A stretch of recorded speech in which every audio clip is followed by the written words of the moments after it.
안녕하십니까. 한국 종교문화를 사랑해 주시고 함신 목사의 유튜브를 애청해 주신 여러분에게 사랑과 존경과 감사를 전합니다. 이제 봄은 저만치 물러가고 어느덧 여름의 길목, 녹음이 지쳐가는 싱그러운 6월의 첫날이 되었습니다. 6월의 뜨거운 태양이 눈부신 초록을 만들어 가듯 우리도 우리 주 예수 그리스도 안에서 활기차고 건전하며 행복한 삶을 만들어 가시기를 기원합니다. 오늘의 강의 제목은 천주교 신도 황사영 백서는 천주교 신도의 공짜 입문을 금하는 동시에 공짜 추방을 명령한다. 저는 애국의 심정에서 현재 천주교 세력들은 바티칸으로 다 떠나갔으면 좋겠습니다. 오늘 강의 제목을 잡은 이유는 뭐냐? 36세 안드레아 이준석이 있어요. 국민의힘에서 지금 대표로 지금 뽑으려고 해요. 그걸 세대 교체라고 하는데 이분은 노원구 병에서 3번을 낙선했어요. 이준석 안드레아 천주교 신도에게는 불쾌하겠지만 제가 보는 관점에서는 당신은 정치인 DNA가 1%도 없습니다. 본래 하버드에서 전공한 대로 그 길을 가시기 바랍니다. 그러면 이렇게 정치인 DNA가 부재한 이 인물을 왜 천주교 세력들은 이렇게 모든 언론을 동원해서 대한민국 모든 언론은 천주교에서 지금 주도하고 있어요. 그 중에 동아일보는 뭡니까? 100% 뭡니까? 천주교 신문입니다. 이걸 아세요. 지금 더불어민주당이 세대교체 바람을 일으키려고 그래요. 왜? 천주교 세력들이 원하는 50세 베드로 영sem을 가진 박용진 전라북도 출신 그 50초 그 인물을 차기의 대통령으로 만들려고 하는 거예요. 이 대한민국을 완전히 뭔가 네오 마르크시즘, 즉 중국의 이성 국가로 만들려고 하는 겁니다. 이것도 오컬트 바티칸의 또한 작전이기도 합니다. 자, 그러면은 왜 우리 한국 종교 문화에서는 이런 엄청난 이야기를 합니까? 여러분들이 대한민국, 대한대륙의 천주교가 어떻게 전래되었는가, 그거를 보시면은 이해가 하실 수 있습니다. 첫째, 1592년 임진 전쟁입니다. 일본의 천주교 신도 아우구스티노 고니시 유키나가가 선봉대 제1군 지휘관입니다. 그때 이분이 들어와서 보니까 자기가 부대가 다 천주교 교도되어 있어요.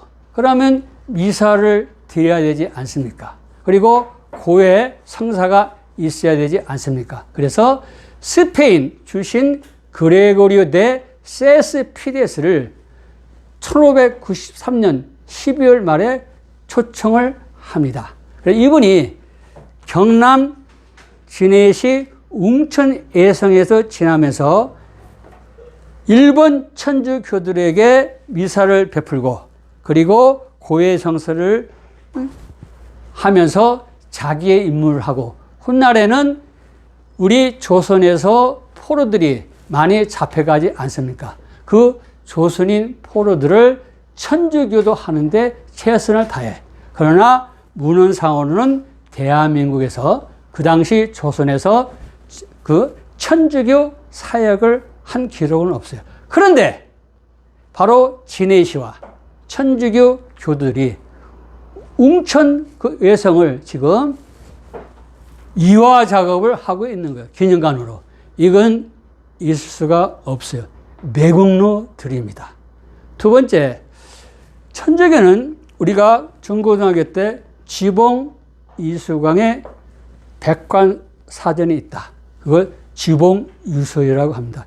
1614년에 써있는데 우리는 어떻게 알고냐? 마테오 리치의 천주실이 1603년을 그 기록한 것을 담고 있기 때문에 지봉 이수강 백과사전 지봉유서를 우리가 귀중하게 여겨요. 그러나 그건 하나를 놓친 게 있어요. 뭐냐면은 1582년에 마테오 리치가 마카오로 왔어요. 3년 전에 똑같은 이탈리아 예수의 신부가 돼요.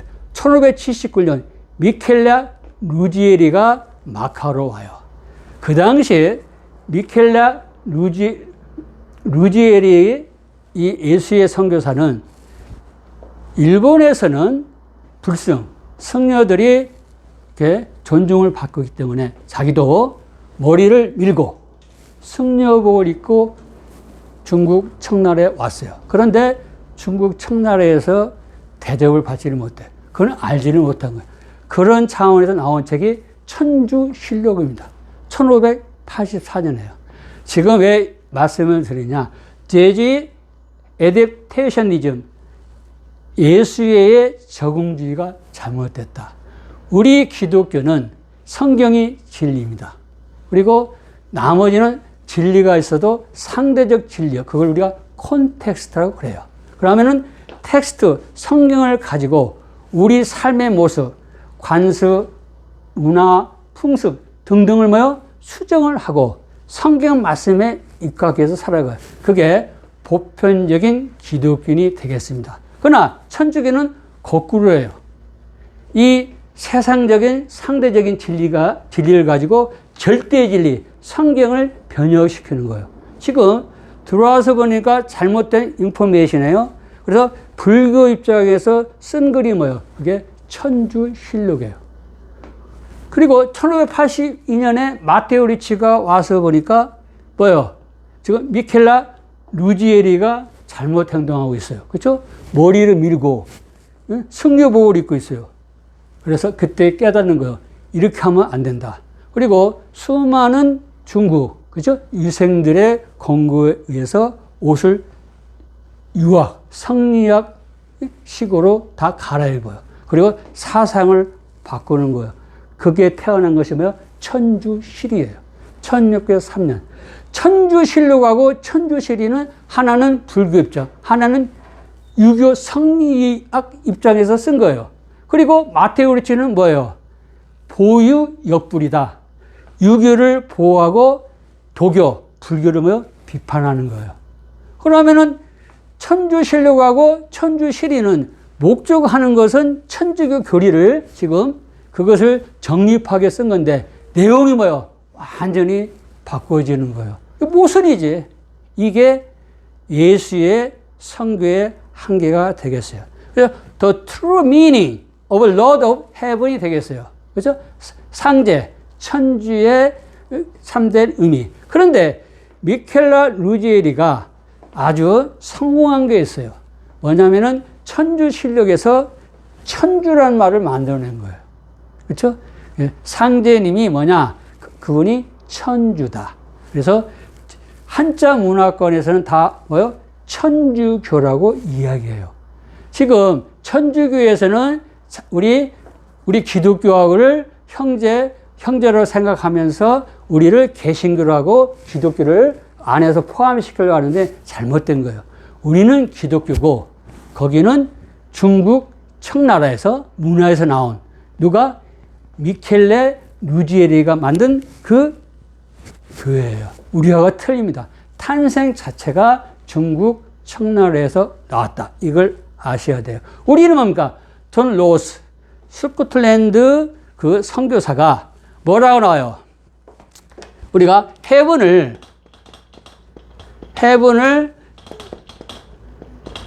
하늘이에요. 그리고 로드를 님. 그래서 하나님이 된 거예요. 이게. 그래서 존 로스 선교사가 했는데 또 제임스 게일 선교사가 1911년 우리 성경 전설을 완벽하게 발행할 때 출판 기념일에 대한민국 기독교 하나님보다 하나님이다. 하나님. 그래서 천주교하고 틀려요. 그래서 여러분들이 지금 천주교가 우리 기독교하고 같은 형제라고 하는데 큰 오산이에요. 같이 갈 수가 없어요. 네덜란드하고 벨기에가 기독교고 네덜란드, 벨기에는 천주교예요. 같은 민족이었지만 궁극적으로 나눠지는 거예요. 그렇죠? 신앙은 하나가 될 수가 없어요. 진리는 하나예요. 더 노골적으로 말하면은 기독교가 진리냐, 천주교가 진리냐 싸움이에요. 여러분은 어느 게 진리인가를 이번 강의를 듣고 선택해 주시기 바랍니다. 그리고 이제 성호 이익이 이제 이렇게 천주시리를 하고 나니까 뭐요? 유교를 보호하고 천주교를 비판하기 위해서 발문을 써요. 그것을 천주시리 발해. 그래서 파가 나눠져. 성호 이익은 모든 남인, 개혁파들을 끌어안고 가는데 좌파, 우파로 나눠져요. 좌파는 뭐냐? 공소파, 천주교를 공격하는 거예요. 동료녀 탄생, 우리 기독교적인 사고로 이야기합니다. 동료녀 탄생을 어떻게 믿어? 부활을 믿어? 재림 믿어? 이런 식의. 그러니까 우파는 뭐예요? 신서파요. 우리 기독교십니다. 천주교시 아닙니다. 신서파는 뭐냐?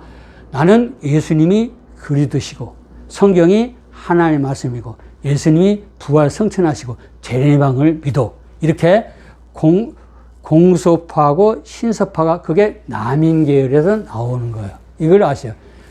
이제 조금 이따 말씀을 드리겠지만은 다음에 누가 나와요? 이렇게 이제 정조가 승하하시고 나서 영주의 계비, 정순, 황후, 김씨가 있어요.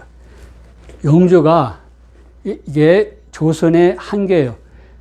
나이가 51세 나이 차이 나는 손녀딸 같은 사람을 아내로 맞아들였어요. 그러니까 자녀가 없지. 그리고 사도세자보다도 10살 아래예요. 그 정순, 황후, 김씨가 노론 출신이지 않습니까? 그래서 노론벽파 후에 뭐요? 정조가 승하하자마자 영의적인 심환제하고 서로 결탁을 해서 영조가 뭡니까? 바로 이 여당이지 않습니까? 조선 왕조를 이끌어간 뭐요? 성리학이에요. 그렇죠? 이것을 튀어나온 사람은 야당. 야당이면 남인의 남인. 야당은 남인은 자기들이 유교 성리학을 주도하지 못하기 때문에 다른 학문으로 갈 수밖에 없어. 찾은 게 뭐예요? 그게 천주교예요. 별것도 안 해요. 그래서 왕권 다툼 때문에 나오는 거예요. 후에 말씀을 드리겠습니다. 자, 그 다음에 이제 우리가 이렇게 성호 이익을 지나면 중요한 사람이 있어요. 세례자 요한 이벽이에요. 우리는 세례 요한이라 하는데 천주교에서는 세례자 요한이라고 하기 때문에 존중을 하겠어요.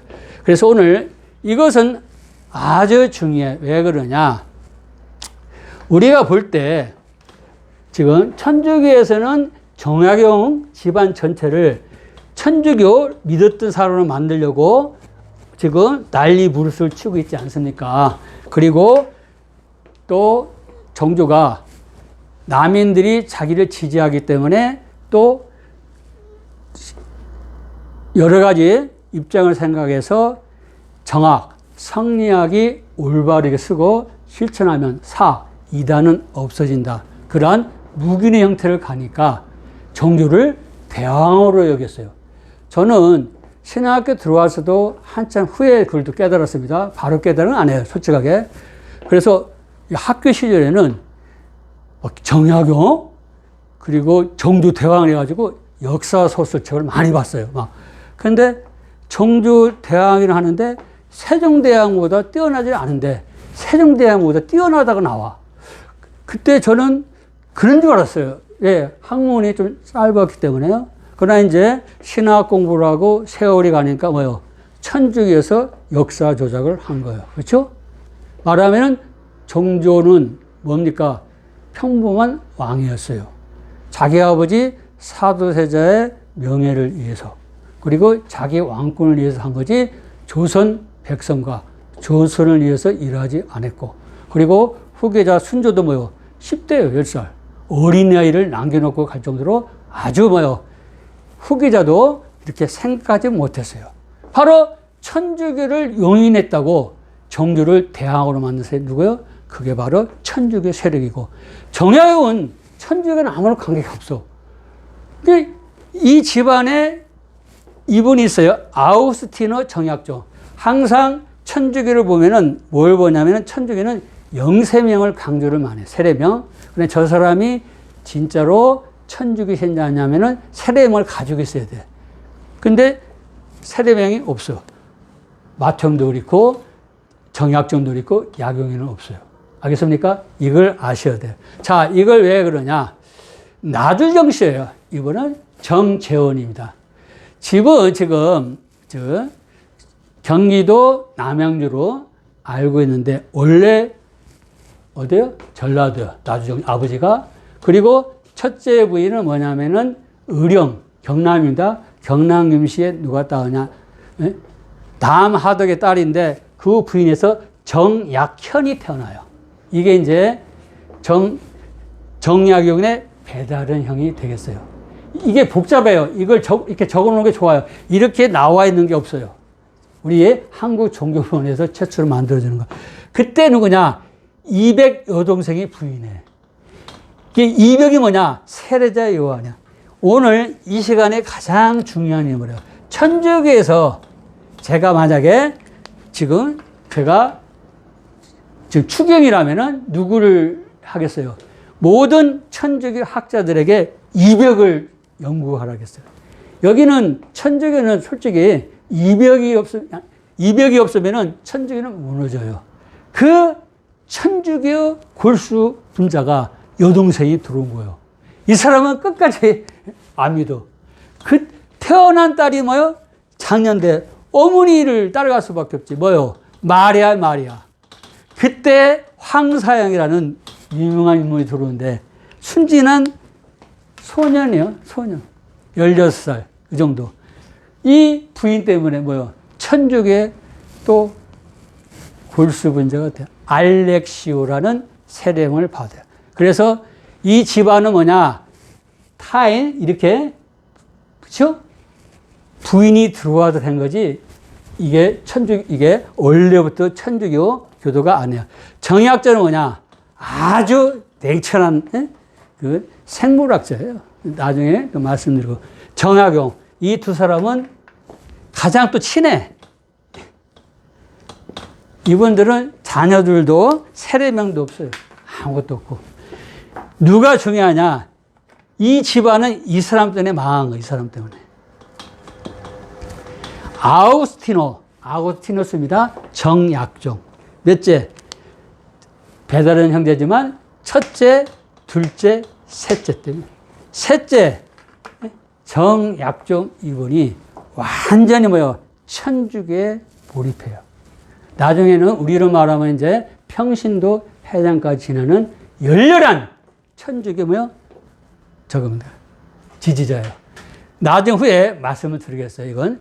그리고 정약용에는 누님이 한 분 있어요. 여기 윤소는 또 누구냐? 이 사람은 해남윤씨. 그러니까 윤두서의 소녀입니다.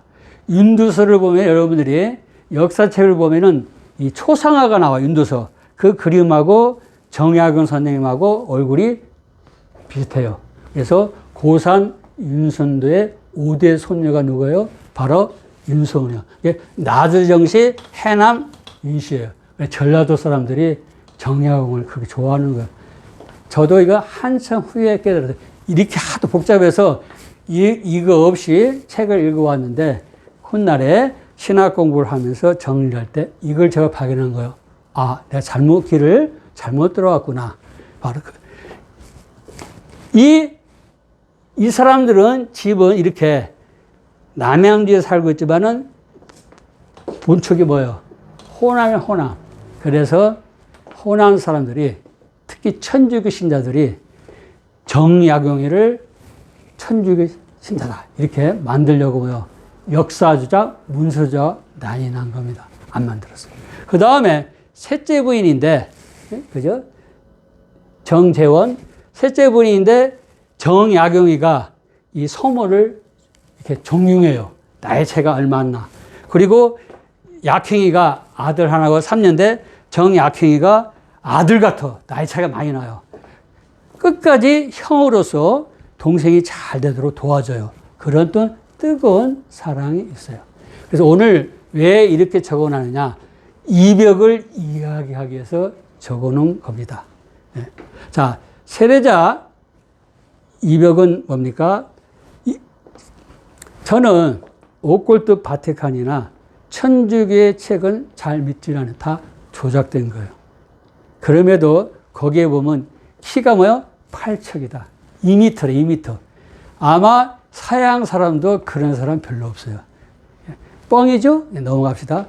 또 물새 100근, 한 근이 60g이니까 100근이면 뭡니까?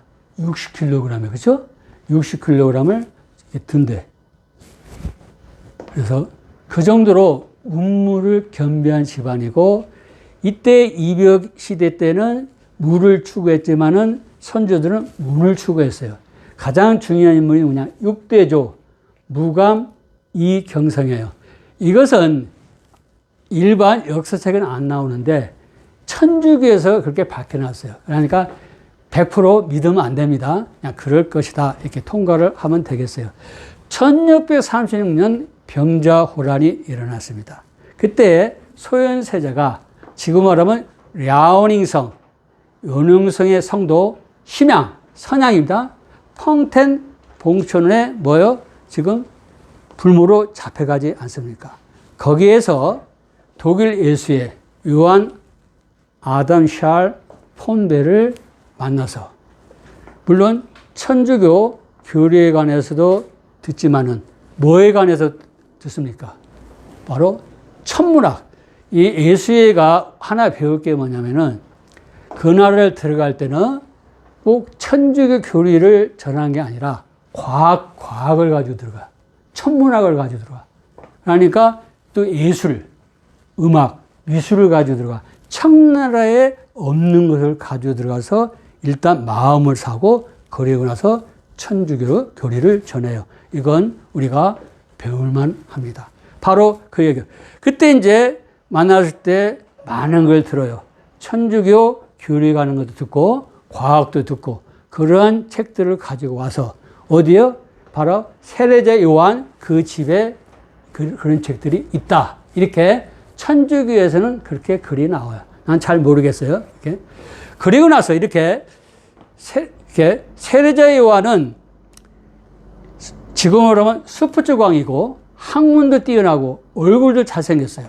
그런데 자기 형하고 동생은 이제 무로서 관직에 나가서 그래도 이제 집안을 일으키는데 이 이벽은 안 가는 거예요. 그러니까 부모님들이, 형하고 동생들이 난리 난 거예요. 그 어디에 빠졌어요? 이 천주 교리.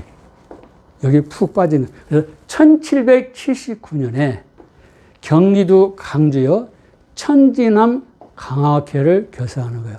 여러분, 독자 여러분에게 그 천지남 성지가 어떻게 형성되는가 보세요. 지금 많은 논란이 일어나고 있어요. 저도 그걸 보다가 시간이 없어서 놓쳤는데, 천지는 뭐냐? 산신제를 드릴 때 거기는 당군의 영종이 있어요. 그 천진당에 있다가 나중에는 불교의 천진왕, 그리고 그게 폐쇄되고 훗날 거기에 종이, 제지공장이 되다가 훗날 이렇게 이벽을 비롯해서 난민들이 모여서 자기 호가 암이래. 저는 안 찾아봤어요. 왜? 천주교 자체가 모든 걸 조작하기 때문에 호도 바꿀 수가 있잖아요. 안 찾아봤는데, 그래서 그걸 천진암이라 했대요.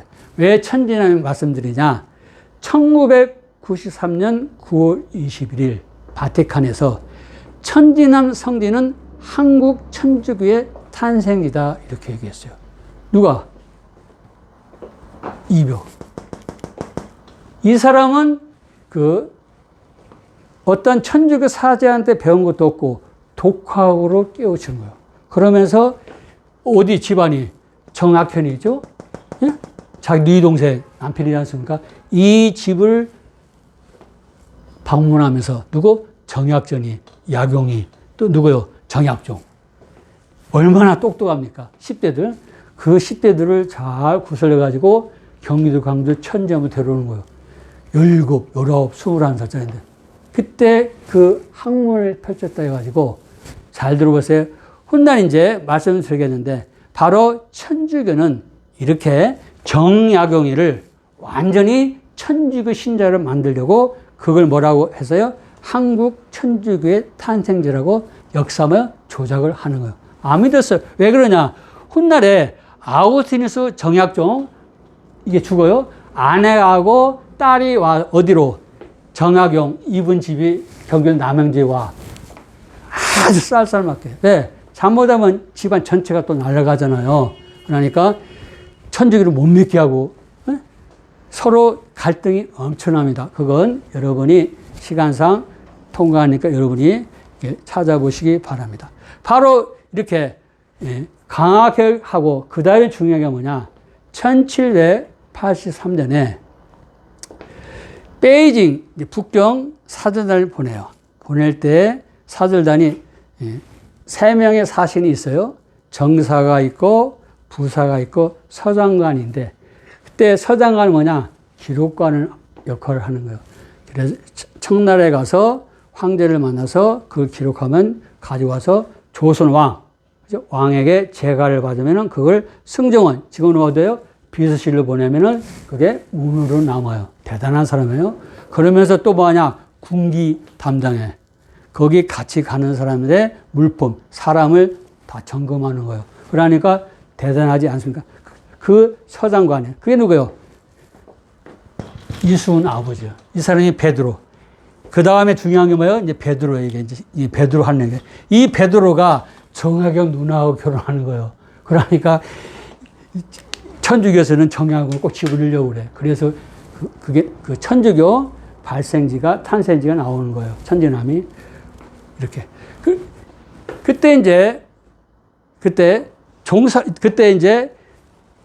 이승훈 아버지가 서장관을 가니까 그때 따라하는 사람이 누구냐? 종사관, 역관이 있어요, 역관. 그 다음에는 누가요? 자제공관이 있어요. 그 아들이나 친척, 남자 젊은 애를 데리고 가요. 견문을 시켜가지고 조선을 발전시키기 위해서. 그때 누가 가요? 이순이가 가. 나이 차이가 나지를 않아요. 이벽이 가요. 왜? 벌써 경기도 광주 천진남에서 강학회를 하지 않았습니까? 너 있지. 거기 북경에 가면은, 베이징에 가면은 어떤 신부가 있다. 가서 세례를 받고, 그리고 성경의 말은 안 했겠지만은 하여튼 뭘 가져오고, 천주 교리에 관한 책을 가지고 와라. 이렇게 이제 이야기를 해요. 그러니까 알았다. 이순이가 이제 갑니다. 이순이가 가는데 1784년 초입니다. 프랑스 예수의 그라몽이 있어요. 그라몽. 그분에게 세례를 받아요. 이순이가. 너는 조선교회를 이끌어갈 베드로다. 베드로가 세례를 주는데 언제? 1784년입니다. 왜 이게 잘못되느냐? 1773년에 클레멘스 14세가 예수회를 해산시켜요. 그리고 1814년 나폴레옹이가 거의 끝날 때 피오 7세가 예수회를 복구시키는 거예요.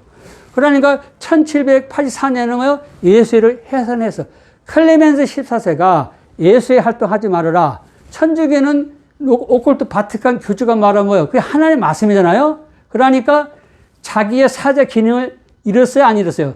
잃은 상태예요. 잃은 상태에 이순을 뭐요? 세례를 줬어요. 그러면은 자기네들이 주장하는 베드로의 개성권에 맞아요, 안 맞아요? 안 맞아요. 그러니까 역사를 또 조작하는 거예요. 그렇죠? 아무렇지 않게 넘어가는. 그래서 대단히 죄송하지만 이순이의 그 세례는 뭐요? 엉터리다. 클레멘스 14세가 뭐요? 인정하지 않는 거다. 이건 일단 여러분이 주지를 해야 돼요. 한국 천주교회는 태어날 때부터 오골도 바티칸에서 인정하지 아니하고 훗날에 역사를 조작해가지고 지금 인정하고 있다. 네. 그렇게 하고 나오니까 1784년 초에 베드로 이렇게 세례명을 바꾼 이순이가 서울 중구 누구 이벽의 셋집에 가서 이제 예배를 드리는 거예요. 그때 세례를 줘. 이게 중요한 거예요. 이벽의 셋집에서 뭐가 나오냐? 자, 베드로 이수은이가 지금 세례를 줍니다. 두 번째 누가 나와요? 이벽은 세례자 요한이 돼, 이벽. 그리고 쓰지는 않지만 권철신이가 암브로시오, 권일신이가 프란시스코 하베르가 되고, 그 다음에 누가 정약종 아우스티노가 되는 거예요. 이 5명을 잘 들으세요. 한국 천주교의 창립 성조 5위라고 그래. 어디서 들었어요? 이벽에서 이벽. 그러면은 따지면은 진짜 따지면요. 한국 천주교의 탄생지는 어디예요? 이벽의 셋집을 해야 돼요. 만약 그렇다면은. 그런데 정약용이를, 예? 그쵸? 천주교 신자로 했다는 것을 보여주기 위해서 억지로 지금 그렇게 오골도 바티칸하고 한국 천주교가 역사를 문서를 조작하는 거예요. 또 5명도 안 되지. 왜? 베드로 이수은이가 세례를 줬는데 엉터리잖아. 클레멘스 14세가 뭐요? 인정하지 않는 세례가 이루어지는 거. 이게 누굽니까? 바로 한국 천주교가 되겠어요. 이걸 여러분이 아셔야 돼요. 그리고 나서 이제 1784년 초겨울에서 1785년 봄에 6개월이에요. 이렇게 이벽 셋집에서 하고 있으니까 소문이 나. 아, 천주교 신도들이 지금 저기에서 예배를 드리고 있다. 그러면은 집안 끝나잖아요. 자기만 끝나는 게 아니라. 그러니까 어떻게 해요? 그러지 말고 양반하고 쌍놈이잖아요. 이렇게 같이 있을 수 있는 역관집을 선정하자. 그게 김범무 토마스 역관의 집이에요. 그 집은 집도 부유하고 원래 역관들이 조선시대는 잘 살았어요. 나중에 말씀을 드릴게요. 그리고 한약방을 경영하기 때문에 한약방은 남녀노소 오고 빈부귀천이 없잖아요. 그래서 그곳을 해요. 했는데 이미 소문은 다 났지. 그 집이 명례방이 있어요. 지금 말하면 명동. 명례방 공동체요. 그래서 1898년에 거기에 명동 성당이 세워지는 거예요. 그러면 여기가 김범우 역관집을 차라리 한국 천주교의 탄생지를 해야 되지 않습니까? 아니면 이벽셋집. 상식을 벗어난 짓을 한국 천주교하고 오골도 바티칸은 하고 있다. 을사추적 적발 사건이 일어난 거예요. 조정에서는 지금 천주교도가 부흥하고 있다. 어디냐? 김범무 역관집이다. 그래서 김범무는 역관이라 죽습니다. 자세한 얘기는 통과하고. 그리고 나서 1794년에 중국 청나라입니다. 야고보 저우 엄모. 우리는 주문모라 그래. 그분이 조선의 최초로 사제로 와요. 누가? 중국 청나라 사람. 이 사람이 순교를 하기 때문에 현재 천주교 세력들이 중국을 좋아하는 거예요. 신앙으로 그냥 저우 원모만 존경해야 되는데 중국을 좋아하는 거예요. 그렇게 오골도 바티칸이 조이고 천주교 세력에 지금 가는 거야. 저렇게 시집이 좋다고. 시집이 좋은 게 아니에요. 저우 원모 때문에 지금 역사가 일어나고 있는 거예요. 이걸 여러분이 아셔야 돼. 그래서 천주교는 절대로 뭐예요? 공짜가 되면 안 돼. 나라 다 망칩니다. 이제 조급에서 설명하고 1799년이 되니까 남인 10파의 영수잠입니까? 영의정 최정웅이 서거해. 정약용이를 이끌어주고 사도세자 스승해요.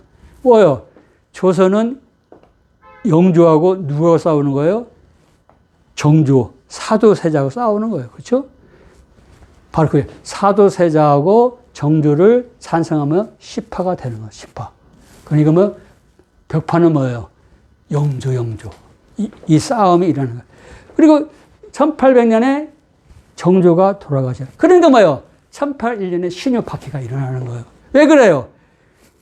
노론 벽파가 잘못하면은 유교 성리학인데 천주교가 들어왔는데 이상한 학문이잖아. 조선 왕조가 무너지잖아. 여당이 똘똘 뭉치는 거예요.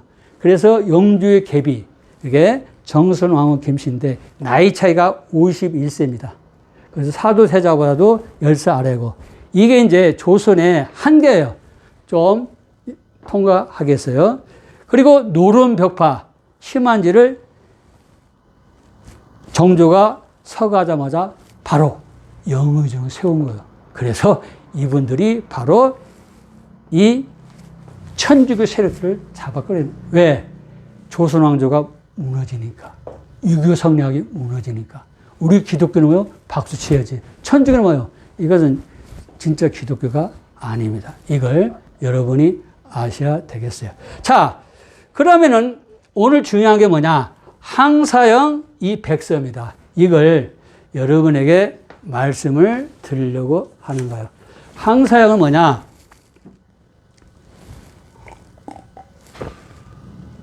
천재예요, 천재.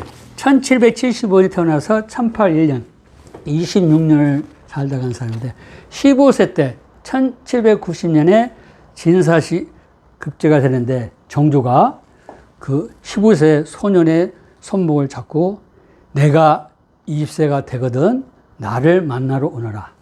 내가 어떻게 해서든 내게 일을 시키고 싶다. 왜? 과거제도 많은데 자리가 없잖아요. 네? 한계가. 이게 조선 왕조의 500년의 슬픈 역사지 않습니까? 청조도 너 똑똑한데 네가 있을 자리가 없다. 그 얘기예요. 그러니까 정조가 만든 손목을 이렇게 잡지 않았습니까? 거기에 붉은 비단을 하고 다녀요. 씻지도 않는 거예요. 그래도 왕이 내 손목을 잡아줬는데. 그런데 뭐예요? 정약현의 딸, 장녀, 이벽 여동생, 천주교 골수분자 딸하고 뭐요? 마리아.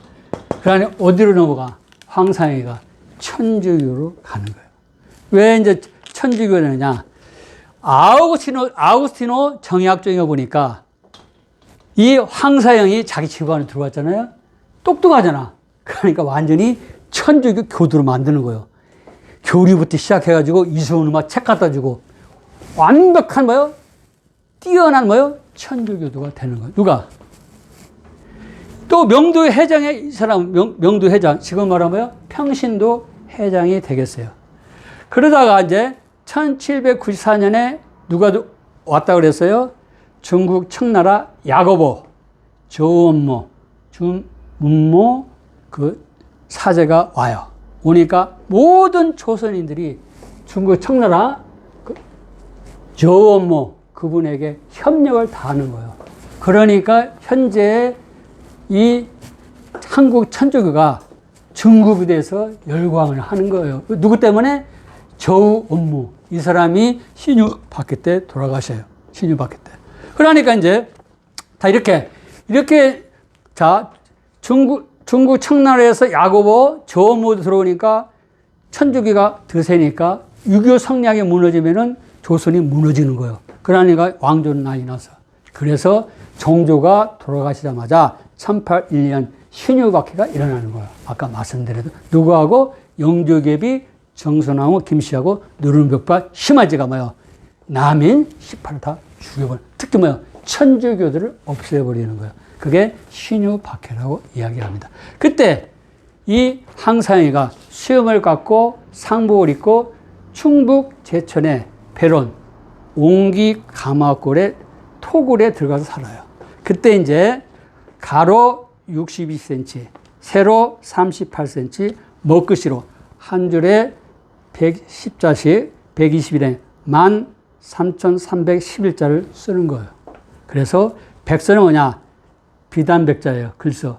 신비단에 쓴 글이다. 실크 레러가 나오는 거예요. 특히 토마스 항심하고 옥천이는 그 세례명이 안 나와요.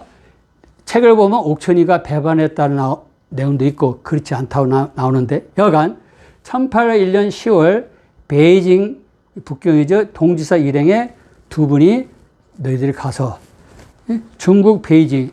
예수회가 없습니다. 프란체스코의 포르투갈이네요. 구베아 주교에게 이걸 전해라. 이때 구베아 주교는 그 국립 천문대 이거 대장이었대요. 실권도 있고. 그러는데 이제 그게 들켜요. 그래서 그게 옥천이가 배반했다. 아니면 황심이 들고 들어가다가 검문세에 걸렸다. 등등이 많은데 저는 천주교에 나온 책은 믿지를 않아요. 그러니까 여러분이 생각해 보시기 바랍니다. 1801년에 의금보 중재인을 다루는 그 창구에 있다가 1894년 가부경량 때 엠문서를 파괴한다 할 때 이게 발견돼요. 이 문서가 당시 조선 교구장, 그때는 종현, 지금 명동선당이 되겠어요. 미테일 주교에게 넘어가고, 미테일 주교가 1925년 로마에서 조선 순교복자 79위의 15시 때 이게 전해져요. 그게 현재 교황청 민속박물관이 있습니다. 그 내용을 일부 소개해 올리겠어요. 무슨 일이나 막론하고 중국 황제, 가경자가 되겠어요. 황제의 명령이 있으면 감히 쫓지 않을 수 없습니다.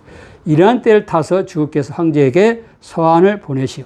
내가 조선에 천주교를 전하고자 하는데 듣건대 그 나라는 중국 조정에 속하여 있어 애국과 상통하지 아니한다 하므로 이렇게 청하오니 온컨대 폐하는 그날에 따로 칙령을 내리시오. 서양 선교사를 받아들여 그들 하여금 충성하고 효도하는 도리를 가르쳐 백성들이 청나라에 충성을 다하여 폐하의 덕에 보답게 하옵소서 하고 간청하면 황제는 본래 서양 선교사에 충실하고 근실함을 잘 알고 있으므로 그 허락을 받을 가망이 있습니다. 중략을 많이 합니다. 만약 조선의 왕이 말을 듣지 않는다면 마땅히 조선을 중국의 내부와 같은 행정구역으로 삼아 의복을 중국과 차별 없이 있게 하고 서로의 왕래를 터 이 나라 즉 조선을 만주에 소속시켜야 합니다. 아시죠? 여기에 조선 사나운 하여금 꼼짝 못하고 명령에 복종시킬 수 있는 계책이 또 있습니다. 또 중략. 만일 할 수 있다면 서양 군함 수백 척과 정예군 5, 6만 명을 얻어 대포와 무슨 무기를 많이 싣고 중략. 해안에 이르러 국왕에게 서한을 보내되 우리는 서양에 선교하는 배요 여자와 재물을 탐내어 온 것이 아니고 교종, 오컬트 파트가 교주입니다. 교주의 명령을 받고 이 지역의 생명, 사람의 영혼을 구원하러 온 것이니 기국에서 한 사람의 선교사를 용납하여 기꺼이 받아들이신다면 우리는 더 이상 더 많은 것을 요구할 것도 없고 절대로 대포 한 방이나 화살 하나 쏘지 않고 티끌 하나 풀 한 폭이 건드리지 않을 뿐 아니라 영원한 우호적을 체결하고는 북치고 춤추며 떠나갈 것입니다. 이렇게 여기에 보면은 다 설명 안 해도 무슨 말인가 다 아시죠? 자, 황사양이는 그 당시 조선에서는 뛰어난 인물이지만 국제 정세는 무지하고 또 청나라의 역사도 무지하고 그 당시에 조선의 지도자의 모습이 이랬다. 그러니까 조선은 멸망할 수밖에 없었다. 그 이유를 말씀을 드리겠어요. 청나라의 강희제는 1692년에 천주교를 공인을 하는데 클레멘스 11세가 1704년에 천주를 쓰면 안 된다. 그리고 거기는 조상 숭배를 하면 안 된다. 이러니까 1706년에 이 강희제가 예수회를 제하고는 모든 선교사를 다 추방시켜버려. 예수회는 뭐요? 조상 숭배를 인정했어요. 옹정제가 1724년에 선교사 출입을 불법하고 예수의 선교사를 마카오로 다 추방시켜요. 포르투갈 선교사도 있는데. 그리고 골룡제가 있어요. 이 사람은 61년 동안 있으면서 또 태상 황제로 4년이 있어요. 65년 동안 뭐요? 천주교를 박해해. 언제요? 1735년에서 1796년. 차이가 바로 그때 1773년에 클레멘스 14세에 예수의 뭐요? 폐지를 시키고 그러한 때예요. 그리고 가경제는 뭐요? 100년 교도의 난이 난 거예요. 1796년에서 1804년. 정신이 없어요. 백년종 기원 불교 종파 플러스 미륵신앙, 그리고 만이교회 평등주의와 금욕주의가 일어난 백년구도. 정신이 없어요. 천주교는 뭐요? 박해가 심하고. 근데 무슨 중국 청나라가 할 수가 있어요. 그리고 애국은 어디예요? 프랑스잖아. 그렇죠? 그때 뭐예요? 1789년에서 10년, 1799년 뭐예요? 프랑스 혁명. 1803년에서 1815년 나폴레옹 전제. 이렇게 프랑스 혁명은 뭡니까? 천주교를 없애는 거 아닙니까? 그렇죠? 나폴레옹 전쟁은 어떻습니까? 이러한 때 어떻게 프랑스에서 오고 어떻게 청나라에서 조선을 신경 쓸 수 있습니까? 이것만 보아도 당시 조선은 국제정세에 아주 무지, 빵점. 청나라가 어떻게 흘러가고 있는가를 몰라요. 그 시절에 이 황상이라는 26살 이 청년이 글을 쓴 거예요. 그래서 황사영 백서도 이걸 가지도 없고, 다 뭡니까? 조선을 청나라의 한상에 편입시켜주구나. 그렇지 않으면은 프랑스인데 우르만을 끌고 와서 조선을 뭐요? 먹어버려가지고 만들어. 프랑스가 들어가면 지금 베트남이 어떻게 됐어요? 식민지가 되잖아요. 그 시대에 서구 열강이 오면 그 나라 뭐요? 식민지가 돼. 그런 기독교의 그런 역사의 사실도 몰라. 그 어디 바티칸이 뭐 하는데도 몰라. 오kultu 바티칸은 벌써 프랑스 혁명이 없어질 때인데 나폴레옹 때문에 살아있지 않습니까? 이러한 거예요. 전혀 국가관이 없는 이 황사영 백서는 지금 현재 대한민국을 책임지고 있는 천주교 세력들, 일단은 여러분들 다 물러가시기 바라요. 그리고 천주교 신자들은 기독교인이 되지 않으면 여러분 나라 어디로 가요? 오kultu 바티칸을 떠났어요. 여러분은 대한민국 사람이 아니에요. 왜 그러냐? 여러분은 대한민국 사람들이 슬픔에 젖어 있으면 천주교인이 아니면 쳐다보질 않아요. 그러나 베트남이라든가 남미 사람이 울면 뭐요? 천주교인이기 때문에 거기에 모든 신경을 쓰고 물자를 갖다 줘요. 누구 명령입니까? 바티칸의 명령이에요. 바티칸 자체가 딥스테이트고 그게 주도하는 사람이 예수의 오퍼스데이고, 그리고 천주교 나라가 뭐요? 모양으로 나타나고 있는 거예요. 그러니까 전 세계적으로 오kultu 바티칸이 사라지면은 전 세계에 평화가 있고, 대한민국 천주교 세력이 사라지면 우리나라가 건강하고 행복하고 건전한 복지국가를 건설할 수가 있어요. 그런데 지금 누가 하는 거예요? 36세 안드레아 이준석을 띄워가지고 전혀 정치 DNA는 1%도 없는 사람 띄워서, 왜? 지금 더불어민주당 천주교 세력이 밀고 있는 베드로 박용진 매서요. 1971년생 50살. 그 사람을 밀려고 하고 있어요. 그러니까 기독교 여러분 정신 바짝 차려야 돼요. 우리는 김기현 국민의힘 대표 권한대행을 차기 대통령으로, 그렇지 않으면 뭐예요? 최재형 감사원장을 밀어야 됩니다. 그렇지 않으면 이 조국은 완전히 천주교 손아귀에서 네오마르크시즘 영원히 중국의 이성국가가 돼요. 그 운명이 그러는 거예요. 왜? 조원모가 사제로 와서 죽었기 때문에, 중국 청나라 사제가 와서 죽었기 때문에 이렇게 천주교 신자들은 그 사람을 우상 숭배를 하고 있는 거예요. 이것을 조종하는 사람이 오kultu 바티칸입니다. 그래서 우리 기독교 성도 여러분, 이번 정신 바짝 차려서 차기 대통령은 기독교인이 돼야 됩니다. 누구요? 김기현 국민의힘 대표 권한대행을 저희는 여러분에게 이렇게 선정하고 또 최재형 감사원장을 여러분에게 소개를 합니다. 제 강의를 들으셔서 감사합니다.